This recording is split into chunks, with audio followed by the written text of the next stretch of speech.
하나님께서 우리에게 주시는 말씀은 사도행전 2장 1절부터 4절까지의 말씀입니다.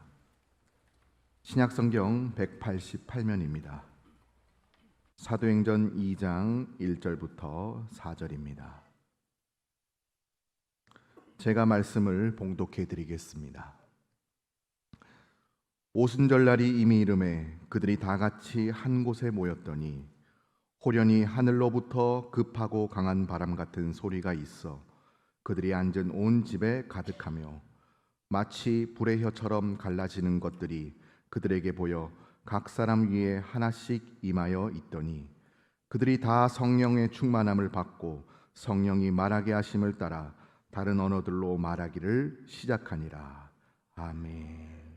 오늘 말씀을 생각하면서 한번 따라하겠습니다. 성령 충만한 은혜를 누리며 살겠습니다. 아멘. 오늘은 성령 강림 주일입니다. 성령 강림절은 예수님께서 부활하신 후 50일째 마가 다락방에서 모여서 기도하던 제자들에게 성령님이 임하신 날을 기념하는 날입니다. 이 날은 오순절이고 성령 강림절이지만은 동시에 초대교회가 시작된 날이기도 합니다.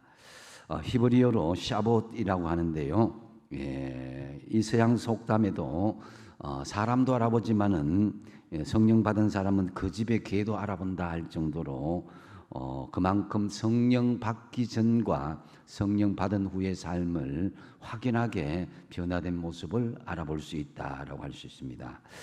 본문은 성령 충만한 모습의 준비의 과정, 또 실제적인 현장의 모습, 그리고 성령 충만한 열매의 그런 내용들을 생생하게 잘 보여주는 그런 장면이라고 할 수 있습니다.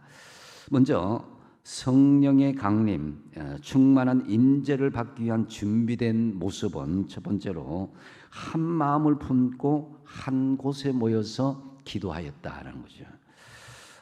1절 말씀해 보니까 오순절 날이 이미 이름에 그들이 다 같이 한 곳에 모였더니라고 기록하고 있습니다.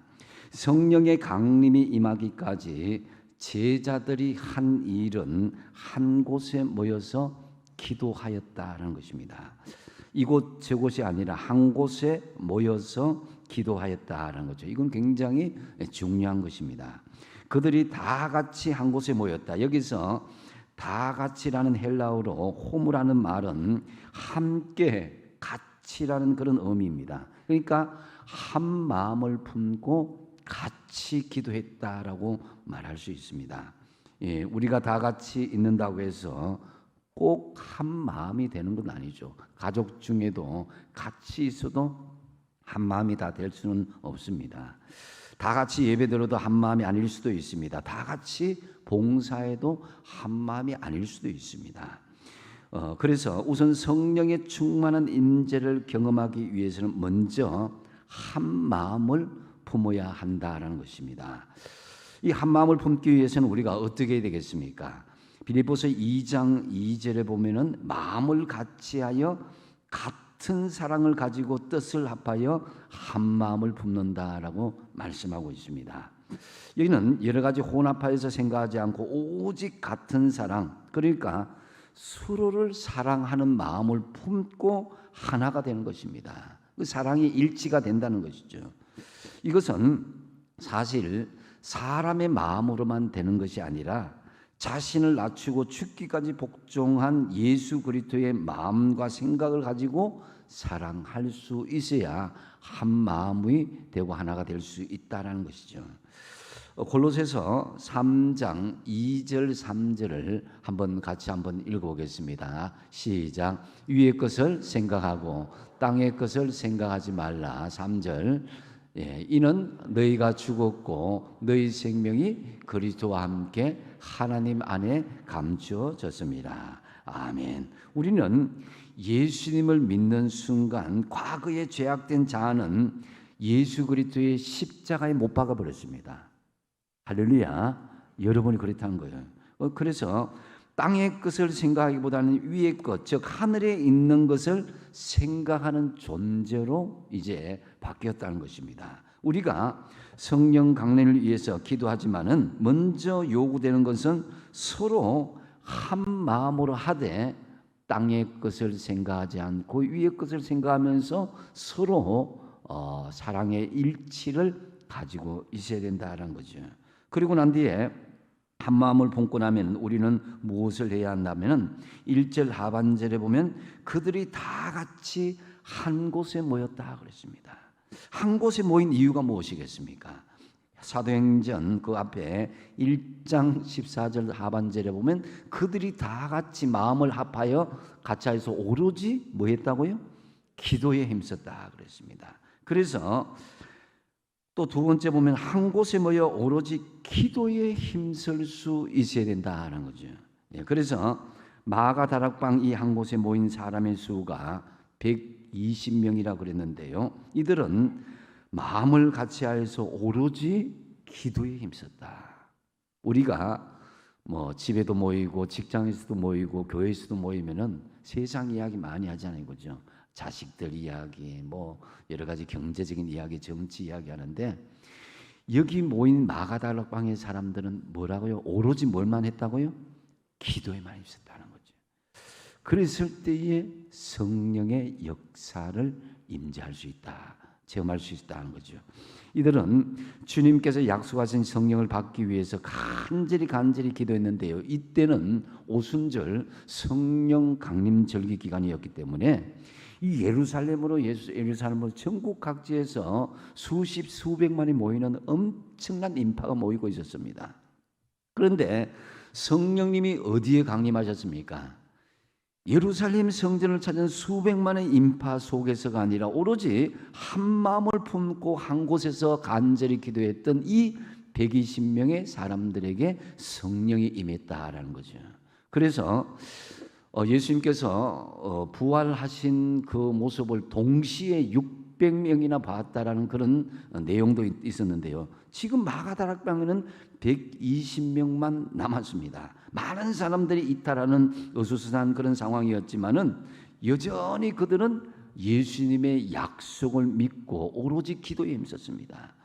그들은 하나님께서 약속하신 성령이 임하기를 간절히 소원했는데요. 그래서 한 곳에 모여서 오로지 기도에만 힘쓰며 약속하신 성령님을 간절히 사모하고 또 사모했던 것입니다. 이들은 예루살렘을 떠나지 말고 기도하라고 명령하신 예수님의 명령에 철저하게 순종하고 그 자리를 지키면서 오로지 기도에 힘썼다는 거죠. 에레미야서 29장 13절 말씀 같이 한번 읽어보겠습니다. 시작. 너희가 온 마음으로 나를 구하면 나를 찾을 것이요 나를 만나느리라. 아멘. 여기서 온 마음이란 말은 마음을 다하여서 하나님을 찾는다는 것입니다. 하나님께 기도한다는 것이죠. 이것은 어떤 나의 감정적인 측면보다는 의지적인 측면이 더 강한 것입니다. 그러니까 하나님을 만나기를 간절히 원하는 사람은 어떤 일시적인 감정에 의지하기보다는 반드시 하나님을 만나고 말겠다는 간절한 의지로 간절히 구하고 찾아야 한다는 그런 의미인 것입니다. 성령 충만한 임재를 원하십니까? 예. 그러면은 온 마음을 다해서 반드시 하나님의 응답을 받고 말겠다는 간절한 의지로 구하고 찾을 수 있어야 될 것입니다. 왔다 갔다 산만하게 기도하지 말고 오로지 한 곳에서 기도의 힘을 전심을 다해서 쏟을 수 있어야 된다는 거죠. 사도행전 1장 4절에 주님께서 말씀하십니다. 예루살렘을 떠나지 말고 내게서 들은 바 아버지께서 약속하신 것을 기다리라고 했습니다. 어떤 사람에게 부어주십니까? 예루살렘을 떠나지 말고 간절히 성령님을 사모하는 자에게 부어주시겠다고 약속하시면서 크게 기다리라고 말씀하셨습니다. 그러므로 우리는 주님의 몸된 성전 공동체를 함부로 떠나지 말고 성전 공동체를 지키면서 오로지 기도하기를 힘써야 성령 충만한 임재를 우리가 체험할 수 있게 된다라는 것입니다. 다른 생각하지 마시고 여러분 오로지 기도에만 힘쓰시는 저와 여러분 되시기 바랍니다.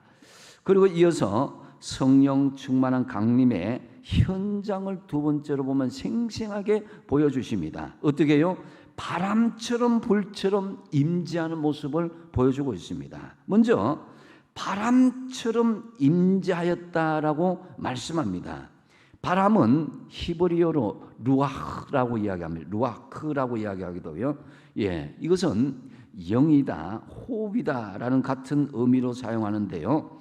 바람은 눈에 보이진 않지만 확인할 수 있는 것은 나무가 흔들릴 때에 그것이 바람이 흔들리는지 동풍인지 남풍인지 알아볼 수 있게 된다는 것입니다. 그래서 예수님께서도 이 성령에 대해서 비유로 이렇게 말씀하십니다. 요한복음 3장 8절에 이렇게 말씀하시는데 같이 한번 읽어보겠습니다. 시작. 바람이 임의로 불매 내가 그 소리를 들어도 어디서 와서 어디로 가는지 알지 못하나니 성령으로 난 사람도 다 그러하니라. 아멘.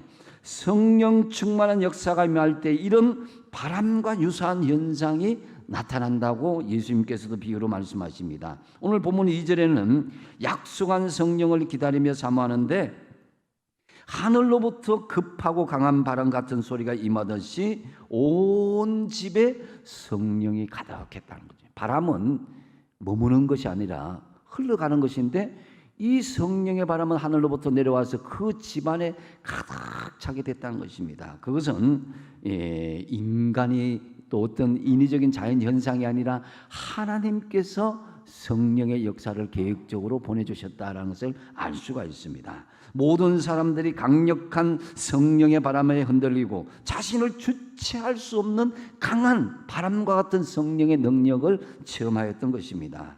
여러분에게 이런 바람 같은 성령이 임하시게 되기를 바랍니다. 그래서 성령의 바람에 우리의 불필요한 생각이 날려가고 온갖 의심들, 불평하는 생각들, 불신앙들이 다 날려가야 되는 거예요. 우리의 의심과 걱정, 근심, 불안, 염려 그리고 모든 병마들 온갖 잡스러운 생각들 성령의 강한 바람에 다 날려보내시기 바랍니다. 이 쭉정이 같은 신앙도 다 날려보내고 알곡 신앙만 남게 되어야 되는 거예요. 그래서 신앙의 거품이 다 날려가고 쭉정이 신앙, 거품 신앙이 성령의 바람에 다 날려갈 때 비로소 성령 충만한 알곡의 모습이 남게 될 것입니다. 에스겔서 37장에 보면요, 에스겔이 마른 뼈 환상을 체험하는 그런 광경이 등장합니다. 이 마른 뼈라는 것은 죽은 지 오래되고 도무지 살 소망이 없는 그야말로 뼈 자체입니다. 그러나 마른 뼈의 사방에서 불어오는 성령의 바람 생기가 임할 때에 죽은 뼈가 살아나서 거대한 하나님의 군대로 변화되는 것을 볼 수가 있습니다. 마찬가지로 우리에게 성령이 임하면은 영적으로 죽은 사람, 도무지 살 소망이 없는 사람, 모든 사람이 포기해버린 그 사람에게까지도 하나님의 군사가 될 수 있는 역사가 일어난다는 것입니다. 여러분, 예수님을 알지만은 믿음이 없어서 시시한 그리스도인으로 살지 마시고 성령 충만하여서 그리스도의 강력한 군사로 세움받는 저와 여러분 되시기 바랍니다. 출애굽한 이스라엘 백성들이요, 출애굽하자마자 앞에는 홍해가 뒤에는 애국 군대가 쫓아오는 절대절명의 그런 위기의 순간이 다가왔습니다. 그랬을 때에 모세는 하나님께 간절히 기도했죠. 간절히 기도하니까 하나님께서 말씀하시기를 지팡이를 들어 홍해에 내미라 이렇게 했습니다. 그래서 모세가 그 말씀에 순종하여서 홍해 지팡이를 탁 내미니까 어느 순간에 어디서 일어나는지 모를 동풍이 확 불어오는 거예요. 바람이 불어오는 거예요. 그 동풍은 홍해를 갈라서 이스라엘 백성들에게 마른 땅, 마른 길을 열어주신 거예요. 마찬가지로 우리가 성령 충만한 능력이 임자해서 앞뒤 좌우가 꽉 막힌 답답한 현실에서 홍해가 갈라지는 바람과 같은 기적이 여러분에게 일어나시기를 축원드립니다. 사람은 할 수 없으되 우리 주님의 능력은 충만하십니다. 마가다락방에 모였던 제자들은 성령을 받기 전에는 두려워 떨던 겁쟁이였습니다. 그런데 성령이 강림하자 이 겁쟁이했던 제자들은 순식간에 변화되었습니다. 그들에게 성령의 바람이 채워지자 예루살렘은 온통 변화되었고 세상이 변화되기 시작했습니다. 성령의 역사 없이 인간의 말로만, 말의 지식으로만 이 복음이 전파된다면은 변화의 진정한 역사는 일어날 수 없습니다. 예수 그리스도의 복음은 반드시 성령을 통해서, 성령의 충만한 임함을 통해서, 그런 사람을 통해서 복음이 전달되어야 하나님의 역사가 강력하게 일어날 수가 있는 것입니다. 그래서 바람 같은 성령으로 충만하여서 세상을 변화시키는 주역이 다 되시기 바랍니다. 그리고 불같은 성령이 임자였다라고 말씀하고 있습니다. 3절 말씀해 보니까 마치 불의 혀처럼 갈라지는 것들이 그들에게 보여 각 사람 위에 하나씩 임하여 있다고 그랬습니다. 바람 같은 성령이 임한 후에 이제 불 같은 성령이 하나님 앞에 이제 모든 성령이 각 사람에게 임하는 것입니다. 불은 하나님의 임재를 사랑합니다. 이 상징합니다. 우리 심령 속에 성령의 불이 임하시면요, 우리 마음이 어떻게 됩니까? 뜨거워지게 되는 거예요. 밋밋한 마음, 미지근한 마음이 뜨거워지게 되는 것입니다. 특히 여러분, 우리가 보통으로 만나던 한 영혼들, 한 사람들을 보면요, 성령이 들어가게 되면 불쌍한 마음이 생기는 거예요. 하나님, 저 영혼 구원받아야 되는데 저 영혼 불쌍합니다 하는 그런 마음이 생기니까, 뜨거운 마음이 생기니까, 그 마음이 뜨거워지니까. 그래서 에레미야는 이렇게, 에레미야서 20장 9절에서 이렇게 고백합니다. 하나님, 나 진짜 힘들어서 이 복음 전파 안 하겠습니다. 그렇게 했지만은 다시는 여호와를 선포하지 아니하며 그의 이름으로 말하지 아니하리라 하면 어떻게 된다고요? 나의 마음이 불붙는 것 같아서 골수에 사부치니 답답하여 견딜 수 없나이다. 이게 뭡니까? 불같은 성령이 이 에레미야에게 임했기 때문에 그가 할 수 없다더라도 그 불같은 성령으로 그들에게 복음을 전할 수밖에 없다라는 고백이기도 하죠. 그래서 불은요, 다 태워버리는 그런 성질이 있습니다. 쇠붙이도 녹일 수 있습니다. 성령의 불은 특히 우리의 굳고 완악한 마음을 녹여버리는 것입니다. 그래서 교만한 마음을 녹이고 고집스러운 마음을 녹이고 강팍한 마음을 녹이는 것입니다. 완고한 마음을 성령의 뜨거운 불로 녹여주시는 것입니다. 그래서 온유한 마음으로, 부드러운 마음으로 사람이요, 성령이 충만하게 되고 불의 체험을 하게 되면요, 그 완고한 그런 마음이 없어지고 부드럽게 되는 거예요. 온유하게 되는 거예요. 그래서 에스겔은 에스겔에서 36장 26절에 이렇게 말씀합니다. 한번 같이 한번 읽어보겠습니다. 시작. 또 새 영을 너희 속에 두고 새 마음을 너희에게 주되 너희 육신에게 굳은 마음을 제거하고 부드러운 마음을 줄 것이며. 아멘. 하나님의 영이 그 속에 뜨겁게 임재하니까 굳었던 마음이 제거되고 부드러운 마음이 들어오게 된다는 거예요.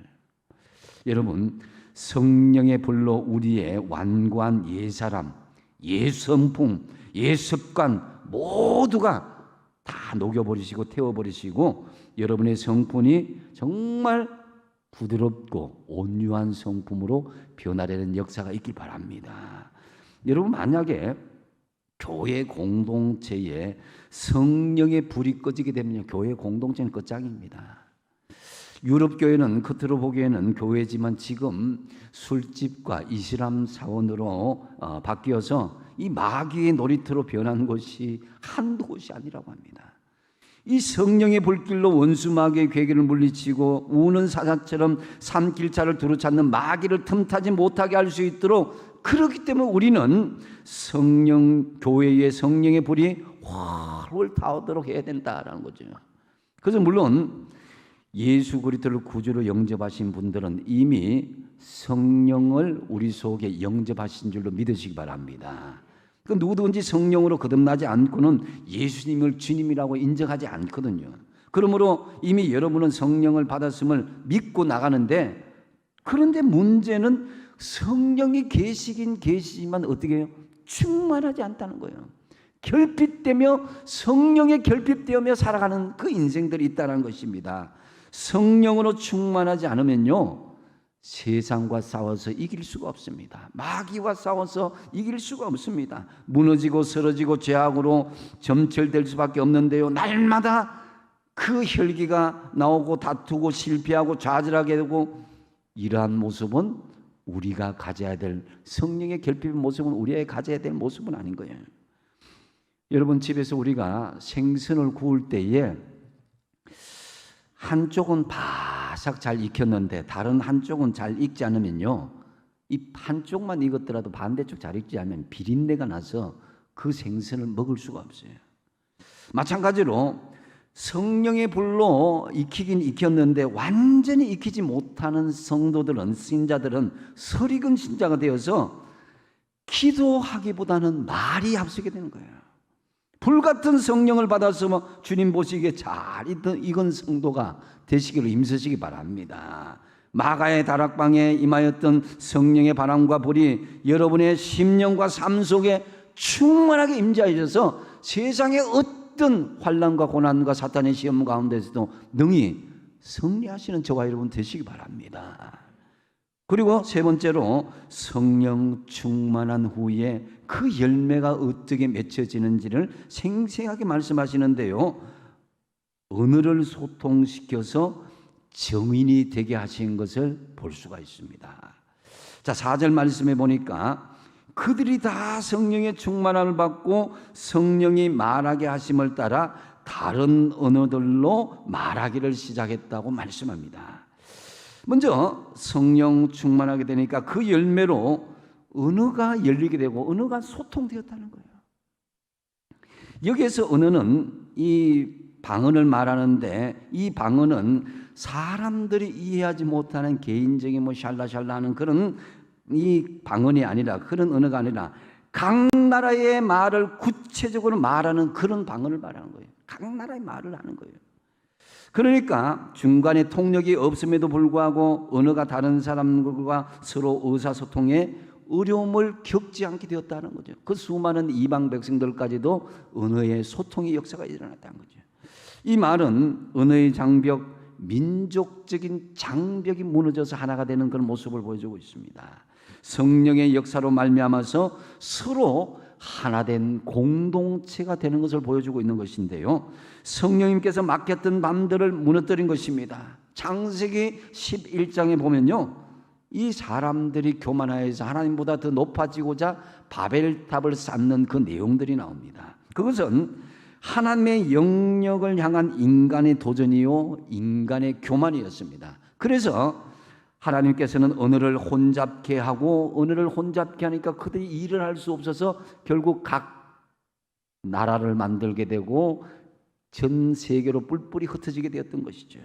이 바벨탑 사건은 하나님과 인간, 또 인간과 인간 사이의 대화의 불통, 대화의 단절을 적나라하게 보여주는 장면이라 할 수 있습니다. 이때부터 각 나라들마다 전쟁과 폭력, 불신과 갈등, 그로 인한 여러 가지 불행들이 시작된 것을 볼 수가 있습니다. 본문에서 성령을 받은 사람들은 각 나라의 말로 했다는 것입니다. 말하는 사람들은 각기가 배우지 않은 말로 하나님의 메시지를 전가할 수 있었는데요, 이것은 단절된 대화가 회복되는 것을 이야기합니다. 막힌 담이 허물어진 것이죠. 불신과 갈등을 해소하고 사랑과 평화의 공동체로 이게 하나 되는 그런 첫걸음을 내딛는 것이 바로 무엇이냐? 대화의 회복, 언어의 소통임을 알 수가 있습니다. 그래서 여러분, 요즘 코로나 이후에 우리 사회의 특징 중에 하나가 대화의 단절이라고 할 수 있습니다. 요즘 젊은 사람들 보면 바로 옆에 있어도 말하지 않고 뭘 해요?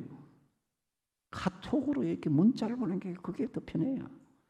저도 저희 딸하고 대화 옆에 앉으면 꿀먹은 벙어리처럼 가만히 있다가 카톡을 보내면 답이 금방 와요. 아빠 하고 막 뭐 이모티콘 보내고 뭐 하는데, 야, 이거 이 세상이 이래도 되나 할 정도로 이게 세상이 변화되고 있다는 것을 알 수 있는데요, 요즘 이 청소년들, 젊은 사람들의 인터넷상에 사용하는 언어들을 보면은 어느 나라 말인지 분간하지 못하는 게 너무 많이 있어요. 이뿐만 아니라 부부 간에도, 부모 자식 간에도, 계층 간에도, 지역 간에도, 심지어 성도 간에도 대화가 단절되는 경우가 많이 있습니다. 요즘 아이들이 3살 된 아이들, 4살 된 아이들, 코로나 중에 태어난 아이들이요, 언어가 늦어졌다고 그래요. 그러다 보니까 서로가 충돌하고 사회적인 적응이 많이 어려움을 겪고 있다는 것을 지금 사회적인 현상으로 지금 보고 있는 것입니다. 이 대화의 단절이 굉장히 무서운 것이죠. 그래서 여러분, 불통된 대화의 관계가 성령의 임재가 충만함으로 언어가 열리고 소통하는 대화의 관계를 만들어 나가시는 저와 여러분 되시기 바랍니다. 그래서 성령께서 임하시자 대화 단절의 문제가 해결되고 언어가 소통되는 거예요. 이사야 선지자는요, 습관적으로 성전에 들락날락했습니다. 하나님의 관계가 문제 없는 듯이 그렇게 보였습니다. 그런데 어느 날 결정적으로 만군의 왕이신 여호와 하나님을 만나는 그런 역사가 있게 된 것입니다. 그런데 그때 이사야 선지자가 두려움에 떨었습니다. 무엇에 두려움을 떠느냐? 자기 입술이 더럽다는 것을 깨닫게 된 거예요. 하나님과 소통하지 못하고 사람과 소통하지 못하고 더러운 말을 하고 죄악의 말을 드러냈던 그것 때문에 두려워 떨었습니다. 그래서 이사야서 6장 5절에 뭐라고 고백합니까? 그때에 내가 말하되 화로다 나여 망하게 되었도다. 내 입술의 죄악으로 말미암아 망하게 되었도다. 나는 입술이 부정한 사람이요 나는 입술이 부정한 백성 중에 거주하면서 만군의 여호와이신 왕을 배웠음이로다 하였더라 그랬습니다. 하나님을 만날 때 우리가 기쁜 마음도 있겠지만 입술에 가장 먼저 많은 범죄를 저지른 사람들은 그 두려움을 가질 수밖에 없는 것입니다. 그래서 이 천사 중에 하나가 부젓가락으로 제단에서 집은 숯불을 손에 가지고 이사야의 입술을 찢어댑니다. 이사야서 6장 7절에 이렇게 말합니다. 보라, 이것이 내 입에 닿았으니 내 악이 제하여졌고 내 죄가 사하여졌느니라. 여러분, 그러니까 우리가 언어가 소통하지 못하고 언어를 통해서 얼마나 많은 죄악이 들락날락하는지 모릅니다. 우리가 하나님 앞에 온전히 서려면요, 언어가 정화되어야 되는 거예요. 말이 정화되어야 되는 거예요. 그래서 성령님은 성령의 불로 우리의 입술을 찢어주시는 것입니다. 이것은 언어를 변화시킨다는 건데요, 성령 받기 전에는 더러운 언어 생활하는 사람이 성령을 받고는 거룩한 언어, 순결한 언어 생활로 변화되어진다는 거죠. 그래서 여러분 스스로 한번 생각해 보시면 됩니다. 내가 과연 성령 충만한 사람인지 아니면 성령에 결핍한 사람인지의 그런 간접적인 증거는 여러분의 언어를 살펴보면 되는 거예요. 성령 받기 전에 예습관과 언어 생활을 청산하시기 바랍니다. 예수 믿기 전에는 주로 부정적이고 다른 사람에게 상처를 주는 언어를 사용했을지라도, 이간질하고 속이는 언어를 사용했을지라도 예수 믿고 나면 변화되어야 되는 거예요. 성령 충만함을 입은 우리는 그러한 언어를 쓰지 말아야 되는 거예요. 부드럽고 따뜻한 언어, 사람을 살리는 언어를 사용한 것입니다. 참으로 성령님께서 여러분의 입술을 붙잡아 주셔서 다른 사람들에게 용기와 희망을 주고 긍정적인 말로 언어의 소통자가 다 되시기 바랍니다. 그러면서 결정적으로 복음의 정인이 되게 한 것을 볼 수가 있습니다. 32절에 보면은 이 예수를 하나님이 살리신지라 우리가 다 이 일의 정인이로다 그랬습니다. 이것은 베드로의 설교 중에 일부분인데요, 베드로의 설교는 이전과는 너무나 달랐습니다. 부활을 담대하게 증거하며 우리가 복음의 정인이라고 선포하고 있었던 것입니다. 성령 충만한 가장 중요한 열매를, 복음의 열매를 맺는 것으로 정점을 삼아야 되는 것입니다. 교회 공동체의 정체성은요, 땅끝까지 복음을 전하는 것입니다. 이 땅에 하나님의 교회가 존재하는 목적은 땅끝까지 이르러 복음을 전하기 위해서입니다. 그래서 저와 여러분은 이 복음의 정인으로 부름을 받았다는 사실을 잊지 말아야 되는 거예요. 성령께서 임하시자 복음의 정인이 되어서요, 많은 사람들이 3,000명, 5,000명 전도를 받고 초대교회가 탄생되었습니다. 성령께서 임하시자 연약하기만 했던 제자들이 각 나라로 흩어져서 복음을 전가하기 시작했습니다. 더 이상 두려워하거나 그들은 떨지 않았습니다. 그들은 담대해졌고 예수 그리스도를 위해서, 복음을 위해서 목숨을 거는 수준이 되었던 것입니다. 복음이 예루살렘과 온 유다와 사마리아와 땅끝까지 이르게 되어서 온 처다에 거대한 영혼의 추수가 시작되었던 것입니다. 여러분, 오늘 여러분에게도 성령 충만함을 입어서 땅끝까지 복음을 전하는 정인이 다 되시기 바랍니다.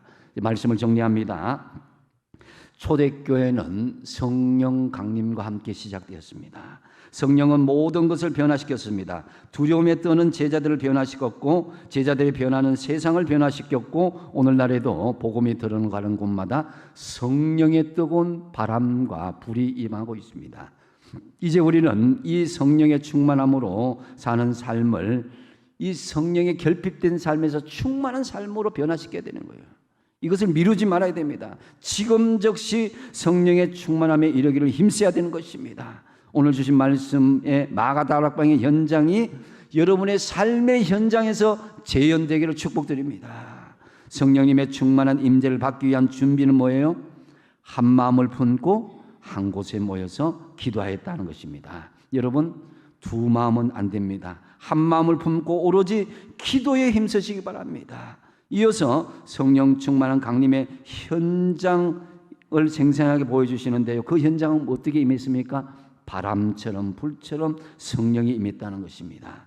마가 다락방에 임하였던 성령의 바람과 불이 여러분의 심령과 삶 속에 생생한 역사로, 생생한 간정으로 드러내시기 바랍니다. 그리고 성령 충만한 강림의 열매가 무엇입니까? 언어가 소통되었고 정은의 삶을 살겠다라는 거죠. 불통된 대화의 관계가 소통하는 대화의 관계로 만드시고 복음의 증인이 되어야 된다는 것입니다. 참으로 이 마지막 어렵고 힘든 세대에 사는 여러분, 마가 다락방에 이러한 성령 충만한 은혜로 승리하시는 저와 여러분 다 되시기 바랍니다. 기도하겠습니다.